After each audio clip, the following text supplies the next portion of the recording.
Halo teman-teman, kembali lagi bersama gua Yunepto di sini ya. Di video kali ini sesuai banyak requestan teman-teman, kali ini gua akan bahas tentang berbagai project NFT game yang mengalami penurunan harga dari yang rug pull, scam, likuiditasnya habis maupun yang tiba-tiba harganya anjlok karena terjadi namanya panic selling ya, dan juga sebagian besar adalah yang sudah cukup dikenal oleh banyak teman-teman ya. Yang pertama, gue akan jelaskan tentang Undermine Gold. Sekilas info, Undermine Gold ini atau dengan ticker tokennya adalah UMG, ini adalah sebuah game V metaverse. Jadi dia kurang lebih mirip seperti Yoshi dan juga Jojo. Teman-teman bisa membeli NFT melalui NFT Blind Box. Lalu NFT itu bisa teman-teman stakingkan atau diminingkan untuk mendapatkan passive income. Namun ternyata kalau teman-teman lihat chartnya, wah ini sangat luar biasa sekali. Kenapa bisa seperti ini? Karena si Undermine Gold ini itu melakukan rug pull. Nah, rug pull itu maksudnya apa? Jadi rug pull adalah kondisi di mana ketika likuiditasnya atau kantong dananya itu dicabut paksa atau diambil oleh si developernya. Jadi kantongnya itu diambil semua, otomatis orang nggak bisa menjual tokennya lagi, mengalami kerugian, lalu si developer juga menjual seluruh token yang dia pegang ke market. Otomatis ya harga akan anjlok. Jadi itu yang dilakukan oleh developer Undermine Gold ini. Ya, mungkin karena mereka udah merasa udah cukup ya cuannya buat mereka dan mereka nggak pengen ngembangin lagi projectnya atau mereka merasa memang dari awal tujuan mereka itu untuk tipuan, untuk menipu ya jadi mereka itu akhirnya melakukan rug pull. Kalau teman-teman cek di Twitternya pun itu sudah nggak ada, jadi akunnya ini sudah di delete atau dihapus ya. Itu untuk Undermine Gold. Nah untuk teman-teman buat cari tahu gimana kok kalau menghindari rug pull seperti ini gimana sih caranya? Caranya adalah teman-teman melihat dari project-project baru. Ingat ya, project baru doang. Jadi ini hanya berlaku untuk project baru. Kalau project yang lama yang sudah terkenal, itu nggak ada masalah. Di apa? Di liquidity lock. Atau liquidity-nya dikunci atau enggak. Ini yang selalu gua sampaikan ke teman-teman baik shitcoin maupun project-project baru yang nggak terkenal. Kita nggak tahu timnya siapa, kita nggak tahu tujuan projectnya seperti apa, kita nggak tahu orang hebat di belakang siapa, dia punya venture capital atau enggak, itu kan kita nggak tahu kan. Jadi khusus untuk project-project baru yang kita nggak tahu, nggak jelas seperti itu, kita cari informasinya itu nggak jelas, itu teman-teman wajib harus lihat liquidity-nya. Yang pertama, liquidity-nya di lock atau enggak. Kalau dia di lock itu berapa lama dan juga berapa banyak liquidity yang dikunci. Percuma kalau dia liquidity lock cuma 7%, ya, ya percuma dia masih bisa narik 93%-nya gitu loh. Sama aja yang terjadi dengan buff doge. Di mana buff doge itu waktu itu di lock hanya sekitar 15%, sisanya bisa ditarik, dicabut sama developernya. Akhirnya apa? Harganya ngedam. Bener nggak? Nah, ini yang terjadi dengan Undermine Gold. Dia nggak melakukan liquidity lock. Jadi, liquidity itu nggak dikunci sama sekali, dia tarik semua liquidity-nya dibawa kabur. Itu yang terjadi dengan Undermine Gold ini. Lalu yang kedua ada BNB Hero Token atau BNBH ya. Jadi ini juga sempat mengagetkan kemarin. Kenapa? Karena dia tiba-tiba terjadi dump yang sangat jauh banget. Hal ini kenapa terjadi? Karena hal ini terjadi oleh si pool miningnya atau pool rewardnya. Jadi ini kan adalah game NFT kan, game NFT play to earn. Jadi teman-teman bisa bermain gamenya untuk mendapatkan BNB ya, mendapatkan itu BNB bukan BNBH ya, tapi mendapatkan BNB. Dan setelah gue telusuri itu reward itu terlalu besar gitu loh, reward BNB-nya ini terlalu besar, jadi orang itu main game ini hanya butuh beberapa hari untuk balik modal. Itu sangat berbahaya. Jadi misalnya kantong dia ini, contoh ya ini ya, contoh kantong ini atau ya inilah tempat botol minum ini isinya BNB semua misalnya, ya kan? Lalu orang klaim reward, klaim reward, klaim reward, klaim reward, klaim reward, reward, reward sampai habis. Ketika sudah habis, orang mau klaim reward udah nggak bisa dong. Maka terjadilah panic selling. Wah ini rug pull nih, wah ini udah kacau nih, udah rusak nih segala macam.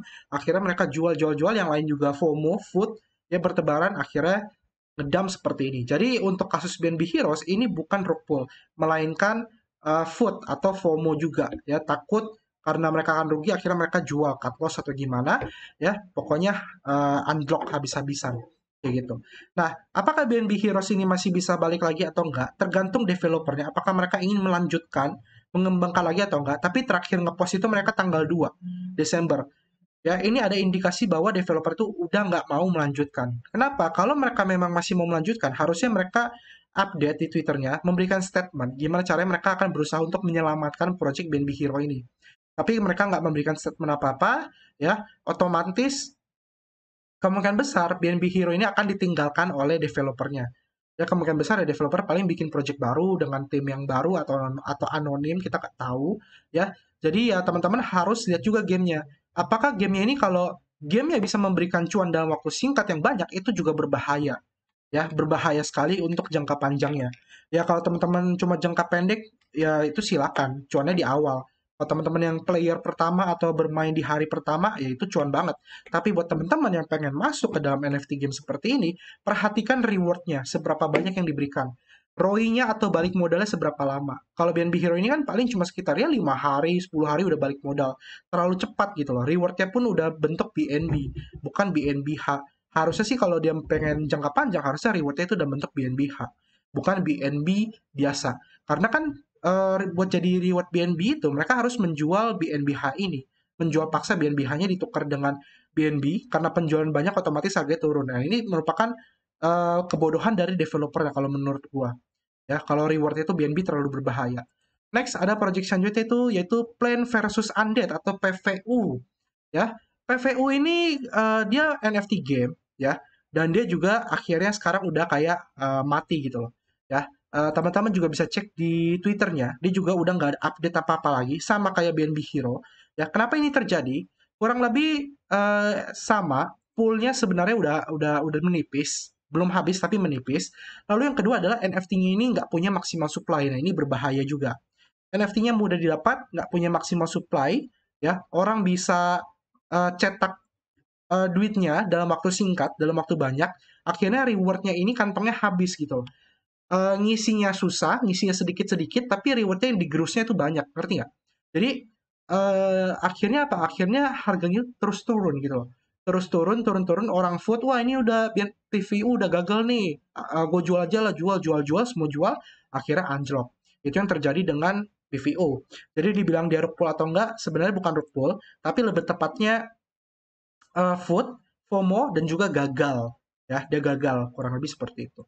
Next, nah ini yang paling terkenal nih kemarin nih. Crypto Mines, ya ini terkenal banget, sempat sampai $180, ya tiba-tiba anjlok $4 gitu, turun 70%. Ya, kenapa Crypto Mines bisa seperti ini? Nah, ini juga sebenarnya sama juga karena food dan juga FOMO, tapi ini foodnya lebih parah daripada dua game yang lain, ya. Eh food-nya itu bener-bener gila-gilaan gitu loh. Kalau teman-teman yang join Telegram ya teman-teman pasti ngelihat itu ibarat kayak ada orang yang nggak suka dengan project ini, akhirnya mereka kayak spam ya, bawa pasukan ngevote habis-habisan, akhirnya hancurlah sudah. Selain food dari mana? Dari well, dari paus. Jadi Eternal ini, kesalahan dari si Eternal ini adalah supply-nya terlalu sedikit. Supply dia 5 juta, ya kan? Anggap paus punya duit $100.000 lah. Kita anggap $100.000 lah. Ya, kita anggap $100.000. Lalu mereka well ini dulu membeli di harga murah. Ya, anggap membeli di harga $1, $1,3 ya ketika pertama kali gamenya keluar, ya kan? Berarti $1.000 dibagi $1,3. Itu aja udah dapat 76.923 token Eternal, modal $100.000. Mereka beli di $1,3 ya. Lalu dapat 76.923, itu aja udah berapa persen dari total 5 juta yang ada ya. Jadi ketika harganya udah sampai 180 atau bahkan mencapai 700 atau $800, wah itu udah cuan banget gitu loh, berkali-kali lipat dari $1. Akhirnya apa? Mereka sell, jual semua, ngedam harga. Mereka jual dalam bentuk dalam jumlah banyak, ngedam, orang lain pada takut dong, food dan pada food FOMO. Wah ini ngedam nih, wah gagal nih, gue rugi nih, mending gue buru-buru jual daripada gue rugi makin banyak. Akhirnya jual, jual, jual, jual, akhirnya terjadilah seperti ini, kayak gitu. Ya, jadi akhirnya Crypto Mines atau Eternal ini akhirnya mati. Tapi yang gue salut dari CryptoMine ini adalah timnya, mereka masih aktif di Twitter, dan mereka ini pengen lanjutin si CryptoMine ini.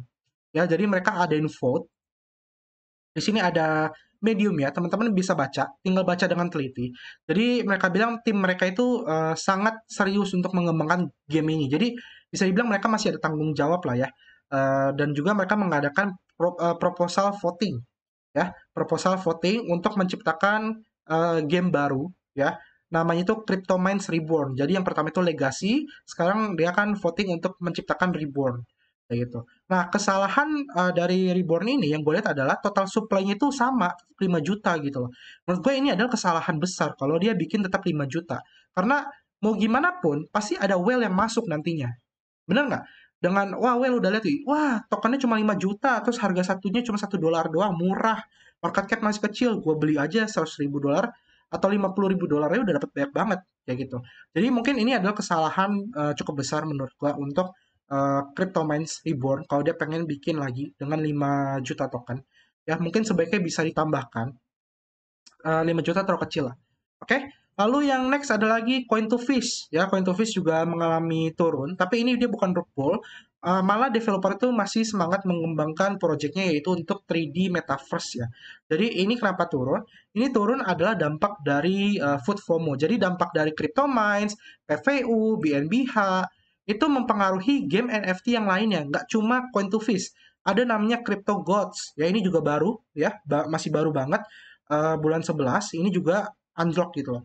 Jadi hampir beberapa NFT game itu mengalami penurunan itu akibat karena banyak yang gagal, akhirnya harganya anjlok.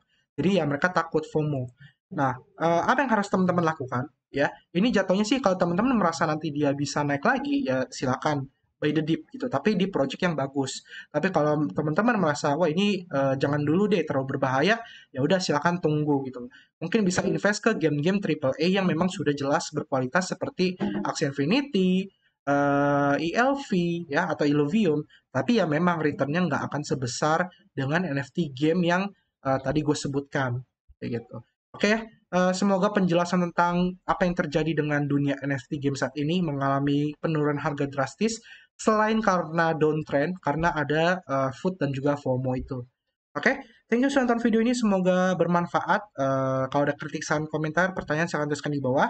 Kita ketemu lagi di next video ya. Sampai jumpa dan terima kasih. Bye-bye.